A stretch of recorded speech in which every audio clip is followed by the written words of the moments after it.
श्रीगुरुभ्यो नमः। हरिः ओम्। श्रीरामरक्षास्तोत्रम्। ॐ गं गणपतये नमः।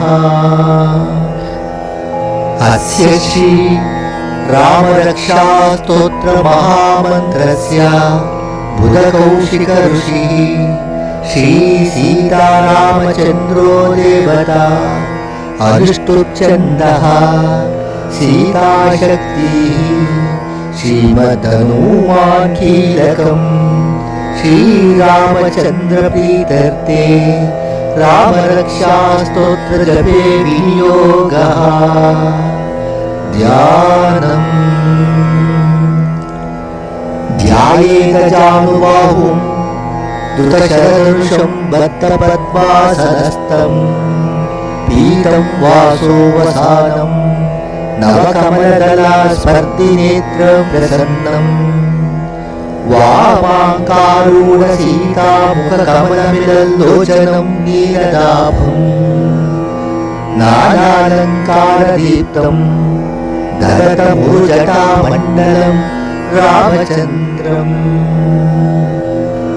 चरितं रघुनाथस्य शतकोटिप्रविस्तरम् एकैकमक्षरं पुंसां महापातकनाशनम्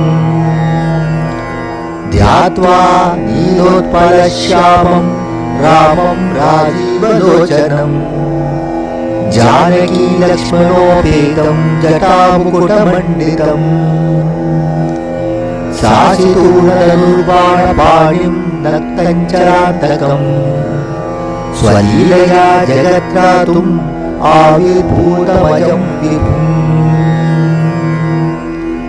रामरक्षां पठेत् प्राज्ञः पापग्निं सर्वकामदा शिरो मे राघवः पातु पालं दशरथात्मजः कौसल्येयो दृशौ पातु विश्वामित्रप्रियः श्रुति ग्राणं पातु मगत्राता मुखं सौमित्रिवत्सलः जिह्वां विद्यानिधिः पातु कण्ठं भरतवन्दिता स्कन्दौ दिव्यायुधः पातु भुजौ वग्नेशकार्मुकः करो सीतापतिः पातु हृदयं जामदग्धजित् मध्यं पातु करत्वं श्रीनाभिं जाम्बवदाश्रयः सुग्रीवे च कटिं पातु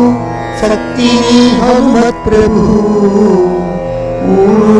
रघोत्तमा पातु रक्षकुलविनाशकृत्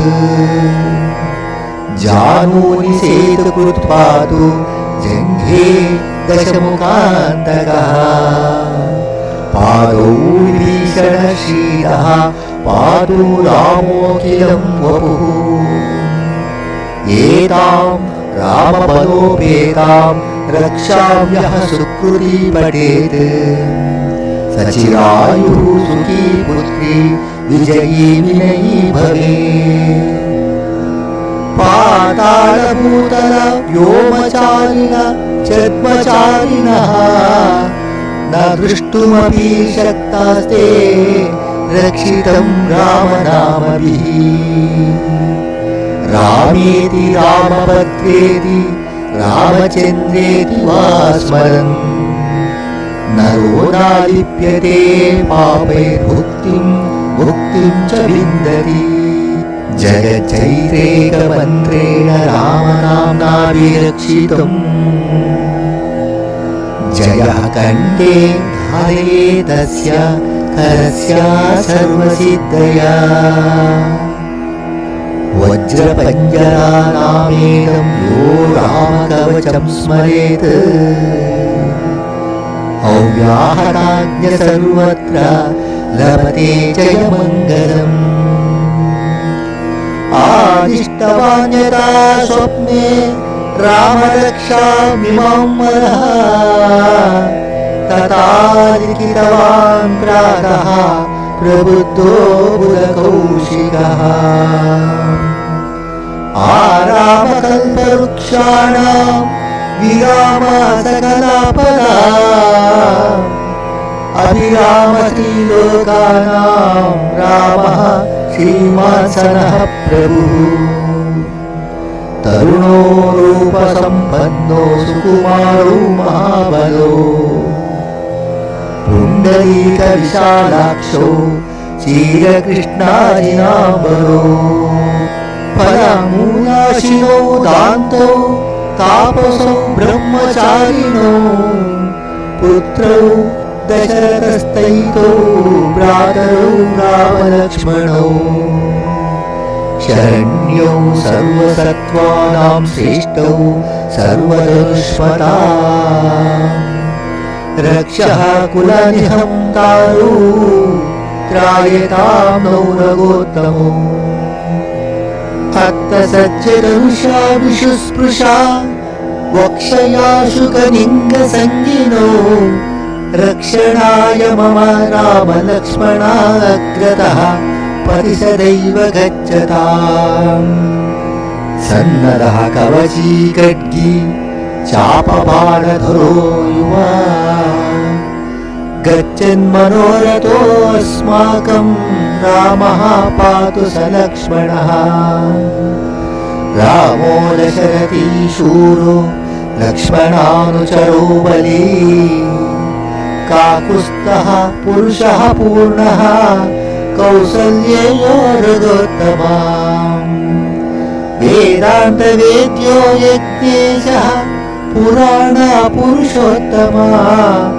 जानकी वल्लभः श्रीमानप्रमेयपराक्रमः इत्येतानि जपे नित्यं मद्भक्तः श्रद्धयान्विता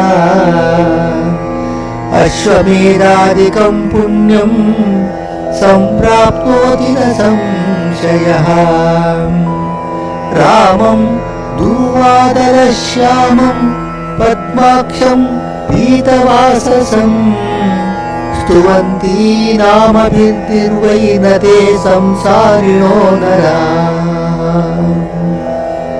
रामं लक्ष्मणपूर्वजं रघुवरं सीतापतिं सुन्दरम् काकुत्स्थं करुणार्णवं गुणनिधिं विप्रप्रियं दार्मिकम् राजेन्द्रं सत्यसन्धं दशरथतनयं श्यामलं शान्तमूर्तिं वन्दे लोकाभिरामं रघुकुलतिलकं राघवं रावणारिम् रामाय रामभद्राय रामचन्द्राय वेदसे रघुनाथाय नाथाय सीताय पतये नमः श्रीराम राम रघुनन्दन राम राम श्रीराम राम भरताग्रज राम राम श्रीराम राम रणकर्कश राम राम श्रीराम राम शरणं भव राम राम श्रीरामचन्द्र चरणौ मनसा स्मरामि श्रीरामचन्द्र चरणौ वचसा गृह्णामि श्रीरामचन्द्र चरणौ शिरसा नमामि श्रीरामचन्द्र चरणौ शरणं प्रपद्ये माता रामो मत्पिता रामचन्द्रः स्वामी रामो मत्सखा रामचन्द्रः सर्वस्वं मे रामचन्द्रो दयालुर्नान्यं दैवनैव जाने न जाने दक्षिणे लक्ष्मणो यस्य वामे च जनकात्मजा पुरतो मारुतिर्यस्य तं वन्दे रघुनन्दनम् लोकाभिरामं रणरङ्गधीरं राजीवनेत्रं रघुवंशनाथं कारुण्यरूपं करुणाकरं तं श्रीरामचन्द्रं शरणं प्रपद्ये।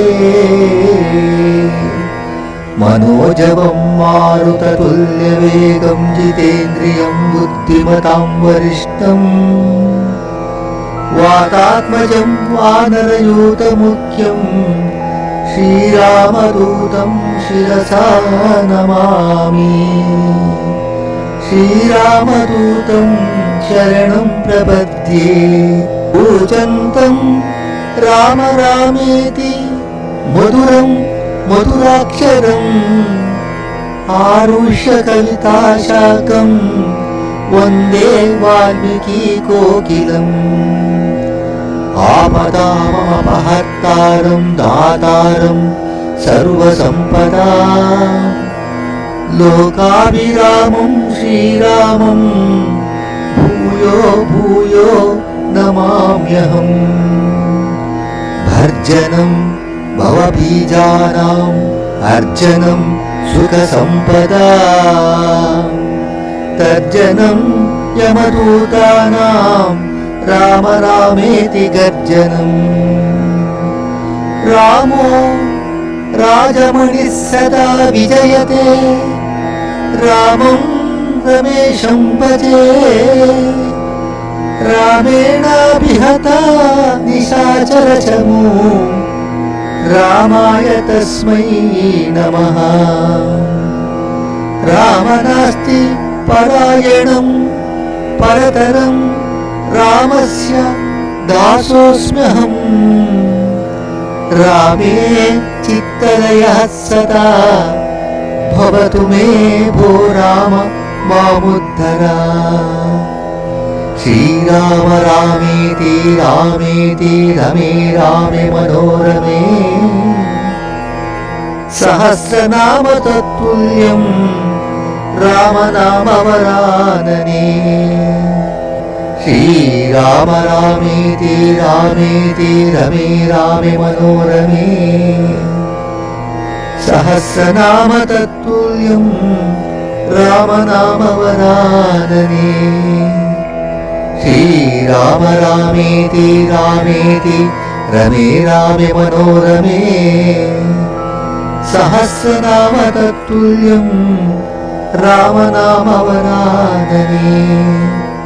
इति श्री बुधकौशिकविरचितं श्रीरामरक्षास्तोत्रं सम्पूर्णम्। श्रीराम जय जय राम श्रीराम जय जय राम श्रीराम जय जय राम श्रीराम जय जय राम। श्रीराघवेन्द्र तीर्थगुरुवन्तर्गतः श्रीभारतीरमणमुख्यप्रान्तर्गतः श्रीवरलक्ष्मी वेङ्कटेश्वर प्रियतां प्रीतो भवतु। कायेन वाचा मनसेन्द्रियेण बुद्ध्यात्मना वा अनुसृता स्वभावं करोति यद्यत् सकलं परस्मै नारायणायेति समर्पयामि। सर्वं ಶ್ರೀಕೃಷ್ಣಾರ್ಪಣಮಸ್ತು। ಸ್ನೇಹಿತರೆ, ಶ್ರೀರಾಮರಕ್ಷಾ ಕವಚ ಪಾರಾಯಣದಿಂದ ನಿಮ್ಮೆಲ್ಲರಿಗೂ ಶುಭವಾಗಲಿ, ಜಯವಾಗಲಿ, ಮಂಗಳವಾಗಲಿ.